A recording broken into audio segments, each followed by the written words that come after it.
স্বাগত একুশে বিজনেসের সঙ্গে আছি মহিমা পলে। সপ্তাহের তৃতীয় কার্যদিবসে ঢাকা স্টক এক্সচেঞ্জের সূচকের উত্থানে লেনদেনের সমাপ্তি হয়েও টার্নওভার খুবই স্লো ছিল এবং মাত্র ৩৭৫ কোটি টাকার কিছুটা বেশি লেনদেন হয়েছে। এই লেনদেন হয়ে আজকে ঢাকা স্টক এক্সচেঞ্জের লেনদেনের সমাপ্তি হয়েছে এবং দিনের শেষটাতে আমরা দেখতে পাচ্ছি দর বাড়ার সংখ্যাটাও যদিও বেশিরভাগ প্রতিষ্ঠানের শেয়ারের দর বেড়েছে, ২৮৫টি প্রতিষ্ঠানের শেয়ারের দর বেড়েছে, দর হারিয়েছে ৫৬টি। এবং দিন শেষে যদি আমরা সেক্টরাইজ লেনদেনের কথা একটু বলি, ইঞ্জিনিয়ারিং সেক্টর, ফার্মাসিউটিক্যাল সেক্টর এবং সিরামিক সেক্টর, এই তিনটি সেক্টর মোট লেনদেন হয়ে সবচেয়ে বেশি লেনদেন করে প্রথম, দ্বিতীয় এবং তৃতীয় অবস্থানে অবস্থান করছে। তো দর্শক, ঢাকা স্টক এক্সচেঞ্জের তৃতীয় কার্যদিবসে সূচকের উত্থানে লেনদেনের সমাপ্তি হলেও কিন্তু খুবই কম লেনদেনের মধ্য দিয়ে আজকে লেনদেনের সমাপ্তি হয়েছে ঢাকা স্টক এক্সচেঞ্জে। পুঁজিবাজার নিয়ে আরও বিস্তারিত জানতে এখন আমরা কথা বলবো পূবালী ব্যাংক সিকিউরিটিজের সিইও মোহাম্মদ আহসানুল্লাহর সঙ্গে।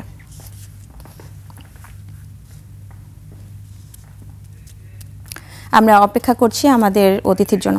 আপনাকে স্বাগত আমাদের আজকের অনুষ্ঠানে। ধন্যবাদ। জি, আমরা শুরুতেই শুরু করব। আসলে 9টি এনবিএফআই কে অবসায়নের অনুমোদন দিয়েছে বাংলাদেশ ব্যাংক। তো বিনিয়োগকারীদের, আমানতকারীদের বিষয়টা বিবেচনা করা হয়েছে এবং আমানতকারীদের বিষয়গুলো যেমনটাও জানানো হয়েছে যে তাদের সম্পদ বিক্রি করে আমানতকারীদের টাকা ফেরত দেওয়া হবে। তো বিনিয়োগকারীদের স্বার্থ আসলে কোন দিকে যাচ্ছে, তাদের ভাগ্যটা যাচ্ছে কোন দিকে? জি, আপনি খুব ভাইটাল পয়েন্টে এখানে রেজ করছেন। 9টা যে নন ফিনান্সিয়াল ইনস্টিটিউশন যেগুলো আছে, অর্থাৎ আমরা যদি বলি লিজিং কোম্পানি যে লিকুইডেশনে যে প্রস্তাবনা বা গ্রিন সিগন্যাল এসেছে, এর মধ্যে 8টা হলো লিস্টেড, একটা হলো নন লিস্টেড। এদের মানে অ্যাজ পার রুলস অনুযায়ী যে জিনিসটা বলা হয় সেটা হলো, প্রথমে যদি কোনো কোম্পানি লিকুইডেশনে যায় তাহলে প্রথম হলো যারা বড়োয়ার তাদের লায়াবিলিটি শোধ করতে হয়, তারপরে হলো লায়াবিলিটি, এরপর যদি কোনো প্রেফারেন্স শেয়ার হোল্ডার থাকে তার লায়াবিলিটি, এরপরে অর্ডিনারি শেয়ার হোল্ডারদের লায়াবিলিটি, এভাবে শোধ করতে হয়। কিন্তু এই 9টা কোম্পানির যে অবস্থা, সে অবস্থায় আমরা কম বেশি সবাই জানি, বা যারা এইটার ব্যালেন্স শিট গুলো নিয়ে অ্যানালিসিস করে তারা জানে, তাদের নন পারফর্মিং লোন মোর দেন 50%। নন পারফর্মিং লোন যেহেতু মোর দেন 50%, এক নাম্বার 2 হলো তাদের এনএবি নেগেটিভ। লাস্ট অডিটেড যে ব্যালেন্স শিট, সে অডিটেড ব্যালেন্স শিটে আমরা যে এমআইএসটা পেয়েছি, মানে তাদের শুধু 2টা জিএসপি ফাইন্যান্স আর প্রাইম ফাইন্যান্স, এই 2টার গত অডিটে একটু পজিটিভ ছিল স্লাইটলি এনএবি, আর প্রত্যেকটা বাকি সবগুলারই এনএবি নেগেটিভ 125, 100, যেমন ফার্স্ট ফাইন্যান্স 125 টাকা নেগেটিভ, তারপর বিআইএফসি 106 টাকা, প্রিমিয়ার লিজিং 76 টাকা, ফারিস্ট 50 টাকা, তারপরে হলো পিএলএফএস 149 টাকা, তাহলে আরেকটা হলো ইন্টারন্যাশনাল লিজিং অ্যান্ড ফাইন্যান্স, সেটা হলো 212 টাকা। এবং আমরা যেমনটা জানি আসলে সবগুলো কোম্পানি পেনি স্টক শেয়ারের। তো এখানে আসলে আমার প্রশ্নটা ছিল যে এই প্রতিষ্ঠানগুলোতে তো সাধারণ বিনিয়োগকারীরা ইনভেস্ট করেছেন, তারা শেয়ার কিনেছেন, তো তাহলে তাদের ভাগ্যটা কোন দিকে যাচ্ছে? যে 9টি ব্যাংকের মতো আমি একটু আগে যেটা বললাম, আপনি খেয়াল করেছেন কিনা, একটু আগে যেটা বললাম, যে কোনো লিকুইডেশনের ফর্মুলা হলো, প্রথম হলো লায়াবিলিটি শোধ করতে হবে যারা বড়োয়ার, অর্থাৎ এই যে আপনি একটু আগে যেটা বললেন ডিপোজিটরটা, অর্থাৎ ডিপোজিটর ওই প্রতিষ্ঠানের ক্ষেত্রে হলো তার মানে তার থেকে সে ফান্ড বড় করছে, হ্যাঁ, অর্থাৎ ডিপোজিট নিছে, সেই হিসেবে মানে তাদের লায়াবিলিটিটা আগে শোধ করার কথা লিকুইডেশন ফর্মুলা অনুযায়ী। সেকেন্ড পেজে বললাম যে যদি প্রেফারেন্স শেয়ার থাকে তাদের থার্ড হলো অর্ডিনারি শেয়ার হোল্ডার। এখন ওই লিকুইডেশনের পরে যদি কোনো অ্যাসেট থাকে তাহলে ওই রেশিওতে ভাগ হবে, সেই রেশিওতে যদি কোনো শেয়ার হোল্ডার পায় তাহলে পাবে, আদারওয়াইজ পাবে না, আর না পাওয়ার সম্ভাবনাই সবচেয়ে বেশি। তাহলে আসলে তাদের প্রশ্ন আরেকটা আসতে পারে, আমি আরেকটু বলিনি, সেটা হলো এই যে এখন এত হিউজ অ্যামাউন্টের নন পারফর্মিং লোন প্লাস আপনার এখানে এনএবি নেগেটিভ, এই সব কিছুর অবস্থা যারা এই সমস্ত প্রতিষ্ঠানকে অডিট করছেন, অর্থাৎ এক্সটার্নাল অডিটর যারা প্যানেল অডিটর ছিলেন, তাদের রোলটা কি ছিল সেটা একটা বিষয়। আর এই নেগেটিভ দেখে যদি কোনো শেয়ার হোল্ডার যদি শেয়ার কিনে থাকে, তাহলে ওই দায় দায়িত্ব বা রেসপন্সিবিলিটি কিন্তু কম বেশি শেয়ার হোল্ডারের ঘাড়ে আসবে, আসা উচিত আর কি। জি। কারণ আমাদের মার্কেটে তো ধরেন অনেকগুলো লিস্টেড কোম্পানির শেয়ার আছে। আমরা যদি ওভাবে মানে দেখে শুনে যদি ইনভেস্টমেন্ট করি ভালো শেয়ারে, তাহলে সুবিধাটা যেটা হবে, অ্যাটলিস্ট আমি ডিভিডেন্ড ইনকাম পেতে পারি, প্লাস আমার ক্যাপিটাল লস হওয়ার সম্ভাবনা খুব কম থাকবে। এখন এর আগে যেটা হয়েছে, যেমন 5টা ব্যাংক, এটা যদিও ইতিপূর্বে সেভারাল টাইমস আলোচনা হয়েছে, সেখানে তো শেয়ার হোল্ডারদের কোনো পাওয়ার তেমন সুযোগ নাই। কি হবে জি। সেটা তাহলে হয়তো পরবর্তী সময় জানা যাবে। সেটাও খুব নমিনাল হয়তো পেতে পারে। তবে এই ক্ষেত্রে এটা আরেকটা অ্যালার্মিং ইস্যু হলো, এটা তো 9টা আসলো, আরো জি। শুনতেছি আরো উইক আছে। মানে ধরেন এই 9টা সহ টোটাল 20টার কথা শোনা যাচ্ছে। জি। তার মানে এই যে সেক্টরের উপর মানে মানে খুবই একটা নাজুক অবস্থা এই হ্যাঁ, ক্ষেত্রে। সেক্ষেত্রে তো ঝুঁকিতে যারা আছে বাকি প্রতিষ্ঠানগুলোর যারা শেয়ার কিনেছেন সেই বিনিয়োগকারীরাও তো ঝুঁকিতে আছেন। আর এখানে আমি আপনার কাছে জানতে চাইবো, এই প্রতিষ্ঠানগুলোতে যারা শেয়ার কিনেছেন তাদের আসলে কি করা উচিত এই মুহূর্তে?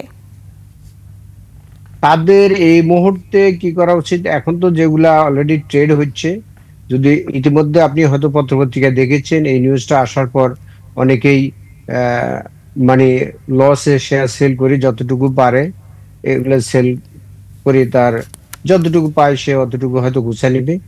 এছাড়া পরবর্তী স্টেপটা কি হবে সেটা এখনো ধরেন গ্রিন সিগন্যাল দিয়েছে, বাট লিকুইডেশনের পরবর্তী স্টেজ এখন তাদের অ্যাসেট লাইবিলিটি কি আছে সেগুলা বিবেচনা করে পরবর্তীতে এ ব্যাপারে সিদ্ধান্ত নিতে হবে আর কি।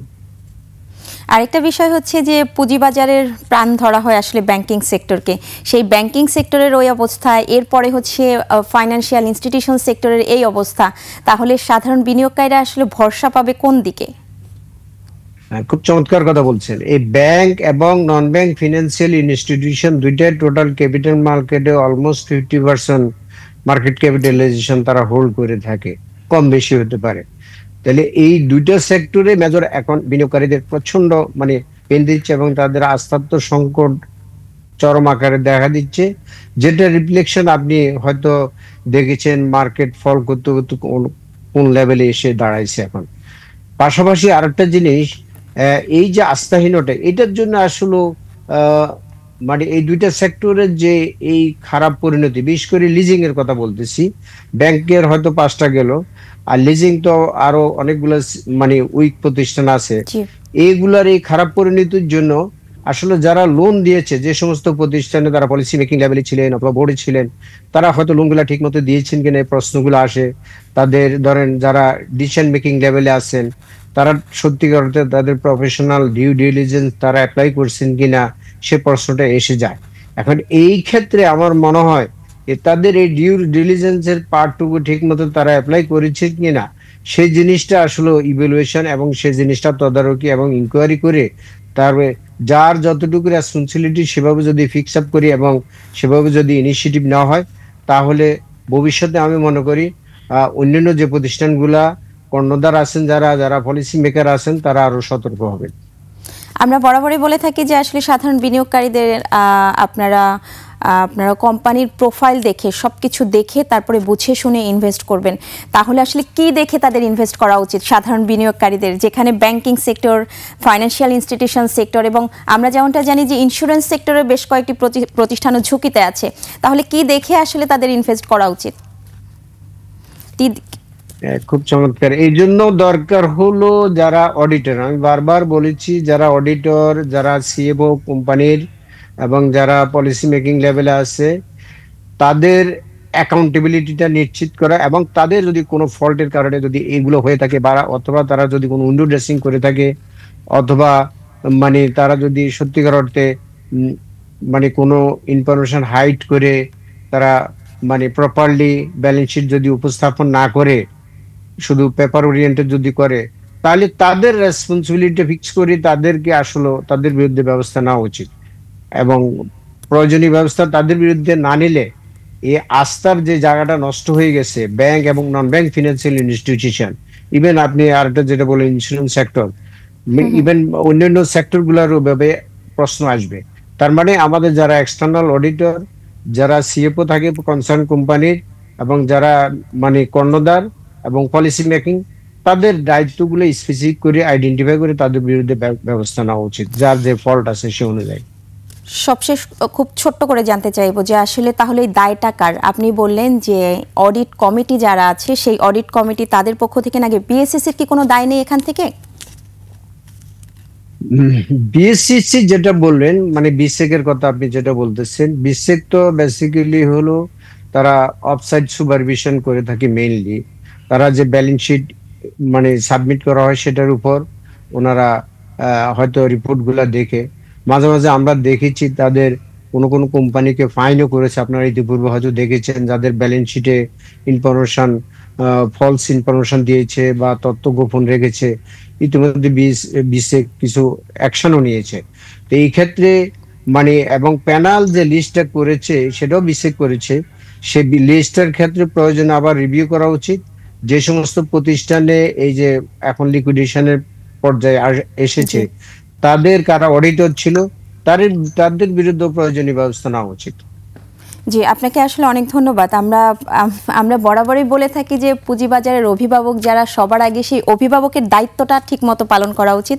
আমরা জানি না আসলে কতটা তারা পালন করছেন। ধন্যবাদ আপনাকে আজকে আমাদের সঙ্গে এখানে যুক্ত হওয়ার জন্য। ধন্যবাদ আপনাকে। দর্শক, এতক্ষণ আমরা পুঁজিবাজার পরিস্থিতি নিয়ে কথা বলছিলাম পূবালী ব্যাংক সিকিউরিটিজের সিইও মোহাম্মদ আহসানুল্লাহর সঙ্গে। দর্শক, এবার নিচ্ছে একটা বিরতি। বিরতির পর দেশ বিদেশের অর্থনীতি ও ব্যবসা বাণিজ্যের নানা খবর নিয়ে আসছেন সুকান্ত সরকার। সঙ্গেই থাকুন।